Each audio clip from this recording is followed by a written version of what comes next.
tarde a todos. Queria também agradecer o convite. Tem que ser perto. Tem que ser mais perto. Tem. Tem que fixar o micro. Não é bem agradecer o convite, mas partilhar a honra que é, em primeiro lugar, pertencer à família da Tinta da China e depois ter aqui dois amigos partilhar aqui esta mesa comigo sobre um tema que me parece absolutamente crucial. Podia ser em questão, podia ser em disputa, podia ser o caos no Médio Oriente, podia ser o Médio Oriente estilhaçado, podia ser uma série de questões. Eu não vou trabalhar todas as questões que o livro levanta, vou trabalhar uma perspectiva que depois é aprofundada ao longo do livro. Quer dizer, as problemáticas que eu vou levantar aqui na minha curta comunicação, como quiserem chamar, está muito desenvolvida ao longo do livro e é uma perspectiva centrada no papel dos Estados Unidos. Para ir já ao assunto, queria dividir isto em três partes. Assim? Em três partes. A primeira é dizer que, ou argumentar, ou sustentar o argumento de que a ordem regional no Médio Oriente, suportada pelos Estados Unidos, está em colapso. O que é esta ordem regional? É uma ordem que passou, digamos, no último século, ou nas últimas 7 décadas, talvez, por conter o expansionismo soviético, por preservar o acesso ao petróleo do Golfo, por apoiar Israel em todas as guerras, por conter o Irão revolucionário e, numa fase mais recente, por mudar os regimes a partir do derrubo do regime no Iraque. Qual é o resultado disto? Qual é o resultado do caos?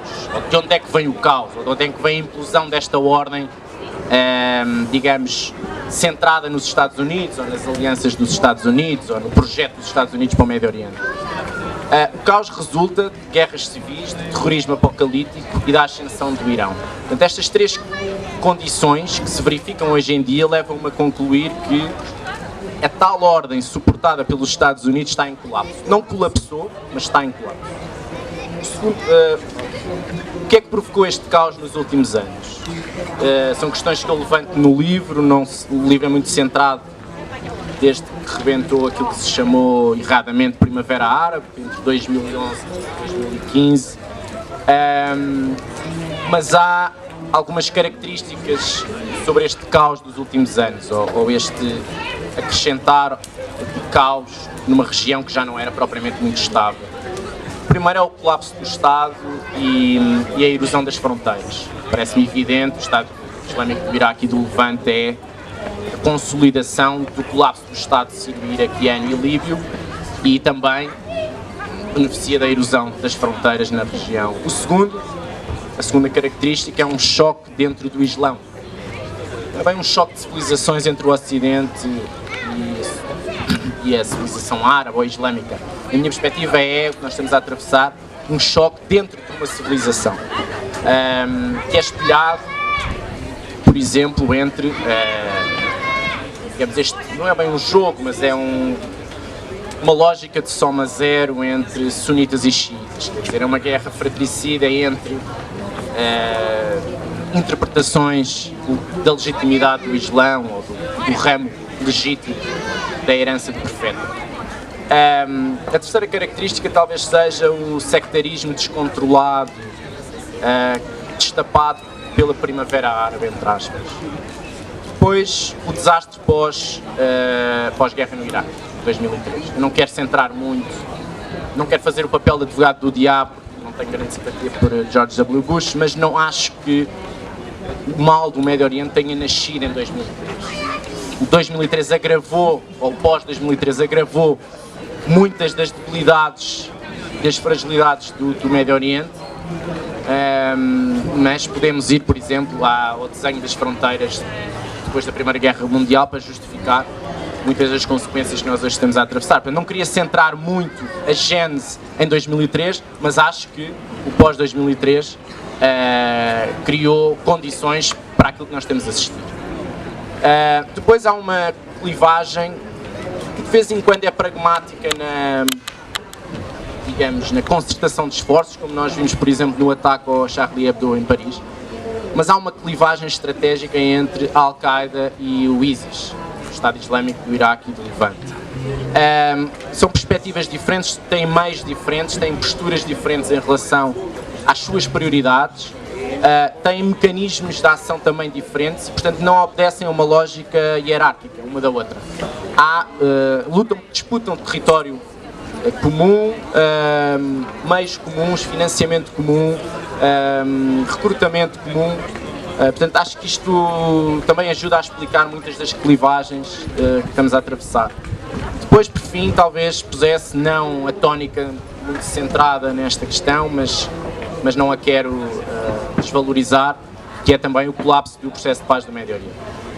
O meu segundo ponto tem a ver com a resposta da administração Obama a tudo isto. O que é que nós estamos a assistir? Eu acho que é um misto de duas coisas. Em primeiro lugar, uma vontade em ser mais retraído, aquele músculo, sobretudo militar, da última década. Portanto, é um misto de retração com prudência. Onde isto me levará no terceiro ponto é as consequências desta hiper-retração e desta hiper-prudência. O que é que eu quero dizer com retração? Quero dizer que há condicionantes que levaram a esta administração a ter que ser diferente da anterior. Uma delas é a fadiga militar pós 11 de setembro. A segunda é a crise financeira pós 2008. A terceira é a incerteza sobre a credibilidade dos parceiros locais, ou seja, apostar em oposições que não ofereciam garantias para o dia seguinte ao derrubo dos ditadores. O quarto é o desastre da Líbia pós-NATO. Só há uma intervenção verdadeiramente ocidental nos últimos anos na Líbia e ela foi um desastre. Quinto é a prioridade enunciada, eu não partilho, já tive este debate há poucos dias com a Raquel sobre a consolidação do enunciado de uma estratégia que dá prioridade à Ásia-Pacífica. Eu acho que ela ainda só está no enunciado e não está na sua consolidação prática. Mas há uma prioridade estratégica para a Ásia-Pacífico em detrimento de outras regiões, nomeadamente daquela que causou mais problemas, não só à imagem, como às finanças, como à própria, digamos, dinâmica interna de poder nos Estados Unidos, que é o Médio Oriente. E por fim, aquilo que eu talvez considerasse mais importante, que é a Revolução Energética Americana, e que consolida o Atlântico e o continente americano, e quando aqui falo, não restringe só aos Estados Unidos, falo do Canadá, dos Estados Unidos e do México, como verdadeiramente, ou potencialmente, o centro da energia do futuro. O futuro no sentido, não é que ela seja renovável ou limpa, pelo contrário, mas tem ali uma capacidade de autossustentação que leva os Estados Unidos a precisar menos de outras regiões e a concentrar, a ser autossuficiente no curto prazo, quer em gás, quer em petróleo, a ser um produtor e um exportador maciço para o estrangeiro e a comprar a dois aliados que não têm propriamente disputas territoriais e têm uma consolidação até de aliança forte com o Canadá a norte e o México a sul. Portanto, tudo isto leva-me a concluir que há uma retração, mas também há uma prudência. A prudência é bem-vinda. Na altura da não intervenção na Síria, quando o Presidente Obama estipulou aquelas linhas vermelhas sobre o uso das armas químicas e depois recuou, fez um discurso ao país e ao mundo às 8 horas, horário nobre, e não avançou para o derrubo do regime, pareceu a decisão mais sensata. E causou-me alguma estranheza ver pessoas que queriam o derrubo de Saddam e agora, com as lições estudadas, quererem outra vez um derrubo de um ditador sem saber o dia seguinte. Portanto, eu acho que a guerra do Iraque, se nos ensinou alguma coisa, é a sermos mais sensatos, a sermos mais prudentes, e Obama, pese embora algumas incongruências, alguns avanços e recuos, tem-me parecido mais sensato, num bom sentido. Agora, isto tem custos para os Estados Unidos, tem custos para a região, e a pergunta, e não é tanto um argumento conclusivo que sustenta o meu terceiro ponto, é exatamente uma pergunta, é saber se este vácuo de poder dos Estados Unidos no Médio Oriente acentua ou não o caos. Eu não tenho uma resposta para isto. E acho que apesar da prudência e de um conjunto de situações que foram bem conseguidas, nomeadamente na relação com o Irão, que eu acho que é uma ideia muito interessante desta administração, acho que se descurou muitas coisas. Uma delas foi, à medida que se descurava esse compromisso militar, por causa da fadiga das guerras, quer no Afeganistão, quer no Iraque, descurou-se compromisso político, compromisso económico e compromisso diplomático. E estas três frentes são frentes também que definem o poder americano, não é só o poder das Forças Armadas. E Obama não teve arte nem engenho, a administração no seu conjunto para conseguir substituir o músculo militar por compromisso político, económico e diplomático na região. O segundo ponto que sustenta mais ou menos esta questão sobre se o vácuo de poder norte-americano acentuou ou não o caos é Obama não ter definido os termos da influência dos Estados Unidos na Arábia Saudita e na Turquia para influenciar o decurso da guerra na Síria. Sendo a guerra na Síria o ímã deste terrorismo apocalíptico e também de um conjunto de problemas transfronteiriços que vão até Marrocos, Argélia, Líbia, por aí fora.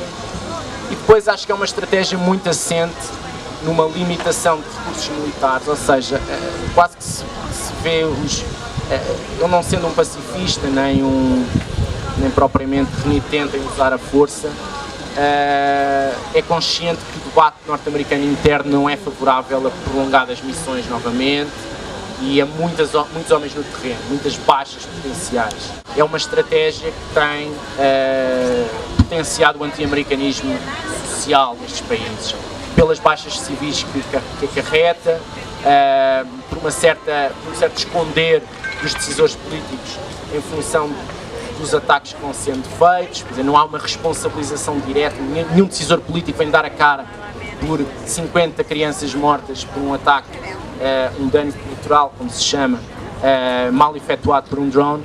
Portanto, é uma estratégia que se tornou prioritária, mas que não parece que resolva nenhum problema, sem outro tipo de mecanismos paralelos. Um deles é o económico, como eu disse, o outro é o diplomático, e o outro é o compromisso político das primeiras figuras do Estado americano. Muito obrigado.